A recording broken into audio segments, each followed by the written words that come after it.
Hello and welcome back to my Let's Play of the Latin Empire in Renaissance 4, right where we left off, fighting the damn Sicilians. That probably made absolutely no sense, I apologise. So either way, we're going to go to Messina and see they've just went on, they don't want to continue.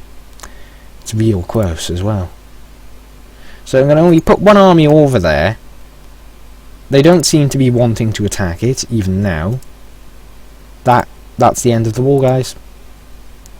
So I definitely took heavier casualties. There's only a little bit of combat. It was mainly attrition that caused casualties there. So what I can do here is send you and you up to here to sit on those. And where's my navy? You get over here. We're going to transport these lot back into the mainland.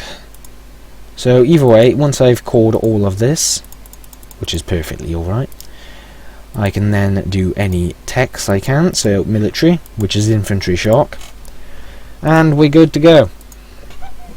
So that puts me in Italy now. What does the actual coalition stuff look like? Just 31, 47, 53, 40, 47 for Pisa, Aquilia, and that is quite annoyed as well. So I'm going to have to wait some time to ride off the aggressive expansion, which I think is okay. Phew. So Pisa was really close to being like, this guy needs a coalition. He's unstoppable. So either way, now we've got two nice holdings in Italy, right by the papacy. We can real cuddle up with you, can't we now? So this really just reinforces the Latin Empire is going to own this region.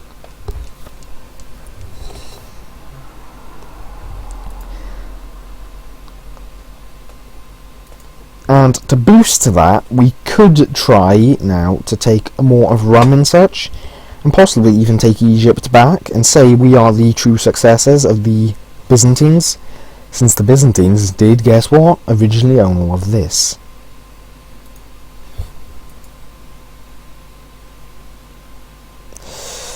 Phew. Where is that? So you can't really change to the absolute till when is it? 65. Bloody hell, that's far away.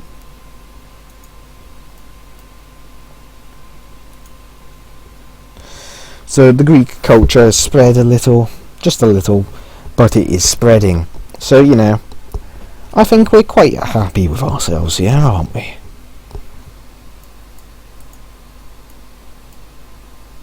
Egyptian Arab guys.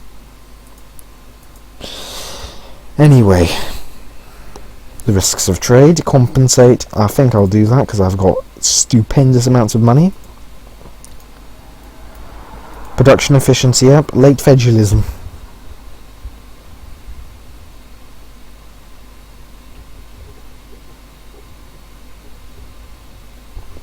Supporting of the military elite. So this gives me the income to really just reliably, well, I've already had the income to support very large amounts of men, just not the manpower. I saw the negative modifier, war exhaustion. That's a small amount, it'll be alright. Oh, apparently just, yeah. Good job, game.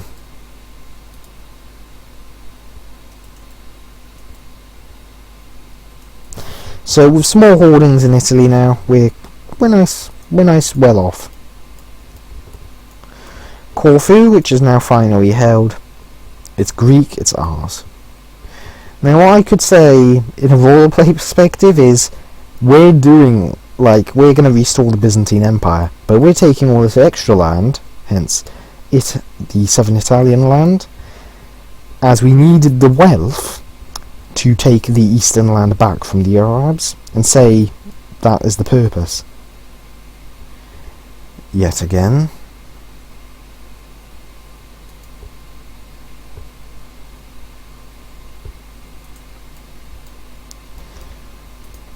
Now you are fighting just Ethiopia. who is quite physically fighting both of you. Okay, France. Now, so I may try to neutralise the Bulgarians and Hungarians by the use of the French and the Polish. The Polish I can give some land back to keep them very happy, while the French might require a bit more in terms of favours, really, but I got 10 favours from the last war, so that's looking quite healthy as well. Either way, what I think I would personally do is focus on one avenue of expansion at a time, so Sicily for the moment, just wait till the truce runs out and so on. When's the first tech where I get more supply limit? That's what I want, because it would be real beneficial. Tech 50, so 4 techs away actually, so probably about 60 years, 50, 60 years, but judging by the gap between this tech and the next, poof, that might take quite a bit of time, indeed.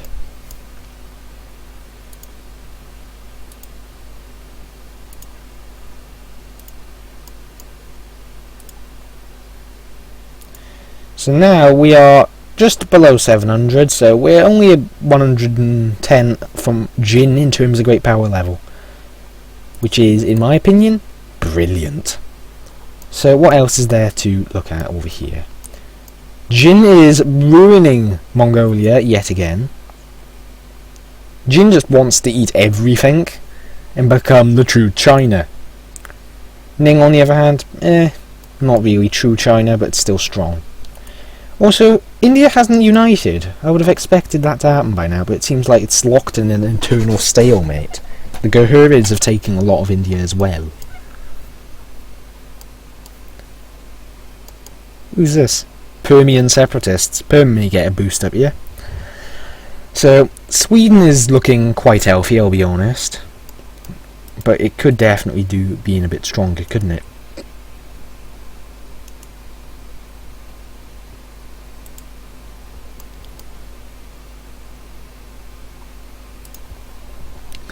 Now, if I were to focus on breaking up the immediate threats, so Hungary and Bulgaria, what I'd probably do is neuter Bulgaria first of all, by taking all of the southern land, including his capital, from him, because that's his richest stuff, really, his capital and such.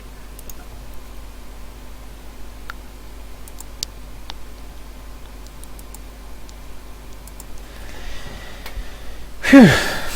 So what else am I gonna... So, while I've got a bit of time...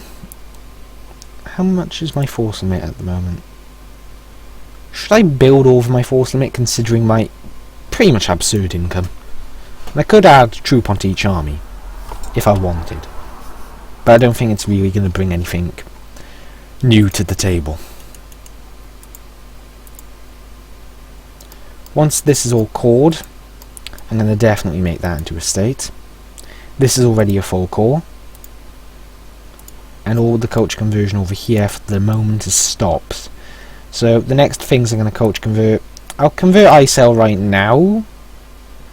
Due to the simple fact is, it is the only Armenian province I have. The Turkish I'll probably do in a much larger group. And try and get all of that done quickly.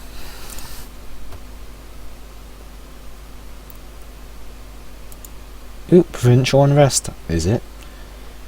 It's all gone. So let's make these into actual full-blown cores. Call both of those. There we go. Look at that. Lovely. Utterly lovely. Now, this means the estates, being the assholes they are, want land. It's the nobility. And what Naples is too valuable. They can have a bruiser.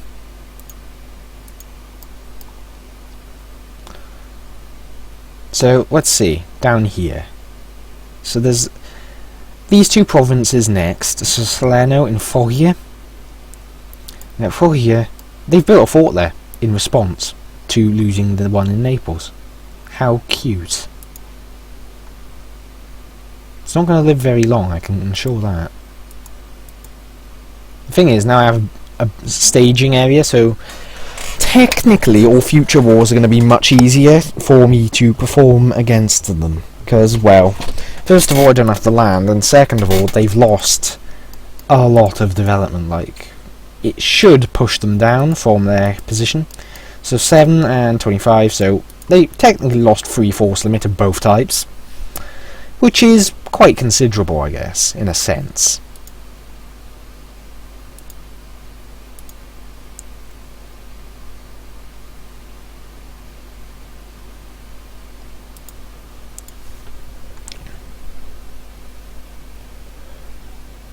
So let's see. I don't think there's a single non-coastal province down here. Literally every province I take will also increase my navy. So basically I'm getting 2 for 1. Nice. And that's already improved my force limit by another 2. Just making it into a state and getting the autonomy down a bit. That is awesome. Is Andalusia having a resurgence? Second Andalusian conquest of this, and it's failing. Because the AI, as I've mentioned, is pretty bad. And have we actually been attacked in a war against us? I think we've been the aggressor in every single war we have ever fought. I think. If that's the case, then that's pretty hilarious. No one dares to attack the Latin Empire,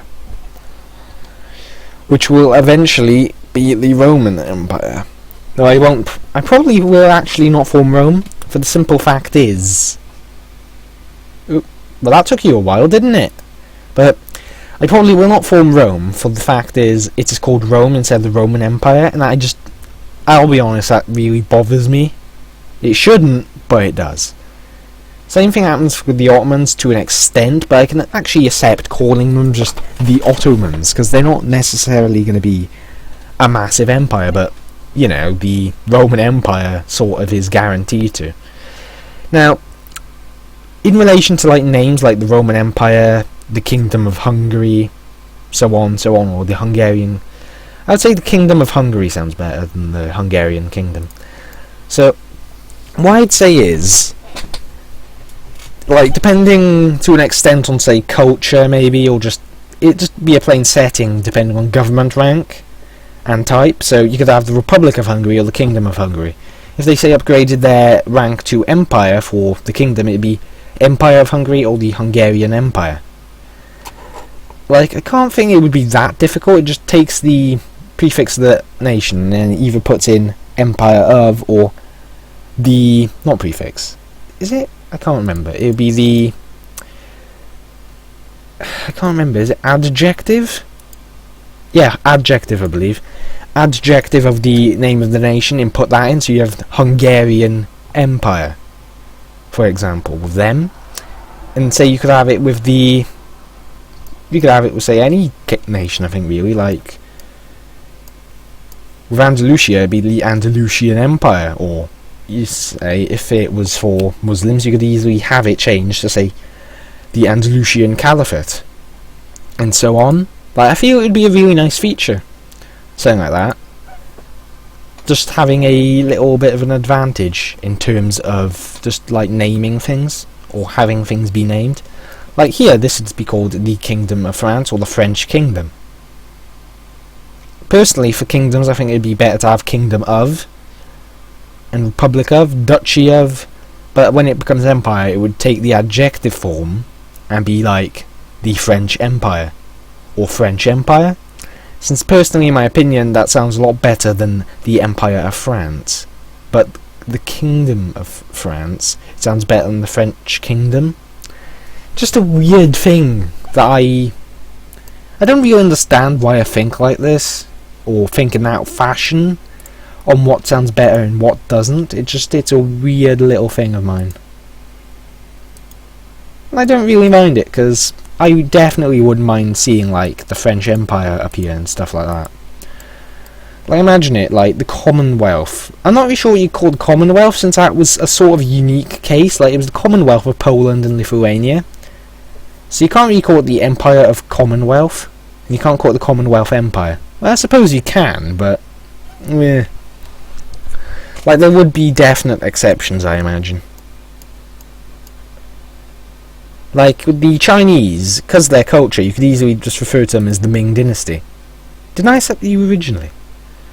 But Ming Dynasty, which is nice, isn't it? And you could have, with the hordes, you could easily have them as the Mongol horde, and so on. But you could also then, later on, at like either higher ranks, have them known as the Great Horde. No, not Great Horde, because there's already a nation called that. But you could easily have them be the Mongolian Empire or such, instead of just the regular Mongol horde. It would go up to the Mongol Empire or something like that. And the same would apply to, say, well, Sibir isn't one here, is it? I believe it is normally one. So you could have, for example, the Sibir horde, but if it becomes an empire, the Sibir, I'm not sure how to pronounce that. Cyber, I think, Cyber Empire. So really, you could do a bit of a mix between the culture and the rank to produce like a title for the nation, which I think would be a nice little feature that they could eventually do. So my manpower's capped out. What's the aggressive expansion looking like? It's going back down to more reasonable levels. Like Kawas has none, Abbasids have very little. And I could attack them for more land in the east now, but I could easily re-trigger a coalition with the Egyptians, Rum in Azerbaijan. Did the Egyptians finally win their war with the Ethiopians, or did the Ethiopians somehow win it again?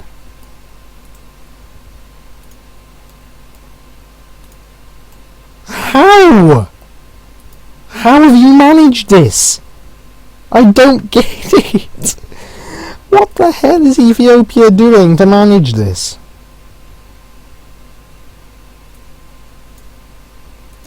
Like, it just what the hell, Ethiopia? What are you? What are you, Ethiopia? Oh, the Gurids are the 8th strongest great power now. Lovely.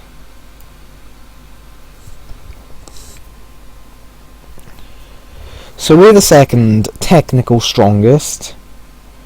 The Polish were a great power for a time. The Hungarians are behind the Polish though. I just realised Perma's been their vassal all along and I feel like an idiot now. So Jing's actually gaining quite a bit of extra development, which puts the gap between me and them a lot higher. But in Europe I am undoubtedly the strongest of the great powers. France is the one below me. Andalusia and Egypt are the 2 below me. France. Then it's non-Europeans.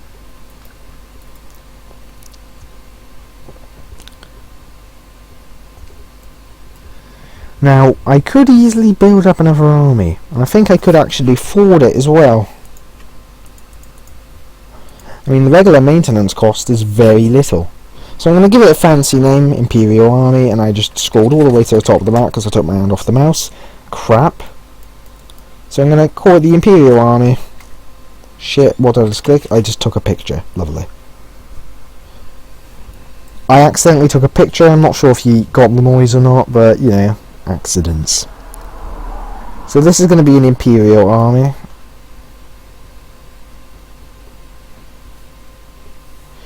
So this would take me about... So I have 7 in my force limit and another 7 out. Considering the absolute absurd income I've got right now, I think I could take it.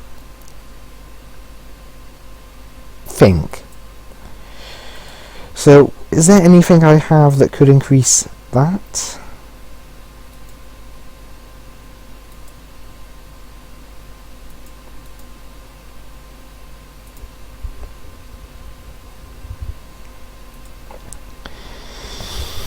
Well, there is autonomy in some areas that is going down.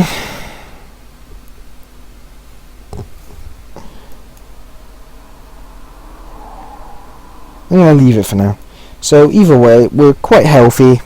Looks like we may eventually get to continue our onslaught into the Bulgarians and Hungarians. And, well, what about this area down here? The French are quite strong, but they're not even... The Andalusians lost land again. Congrats, Andalusia, you failed miserably. I think the Andalusians are going to gradually get pushed out of Iberia now.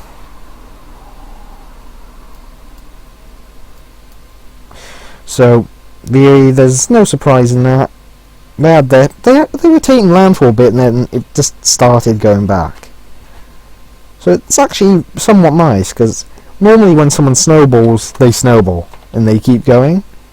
But here they went in and then it's like receding. Incompetence has ruined them.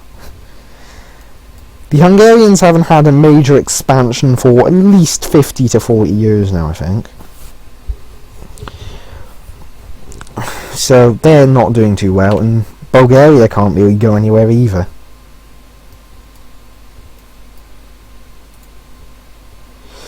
So either way, I'm going to end the episode here, so thank you for watching and I'll see you next time. So either way, what's going to occur next time is hopefully we will be able to eventually attack the Sicilians again. I'm actually going to start building a spy network, not wet work, now to get Salerno, and maybe Foggia if I can again afford to take that. So either way, thank you for watching and I will see you next time. Bye for now.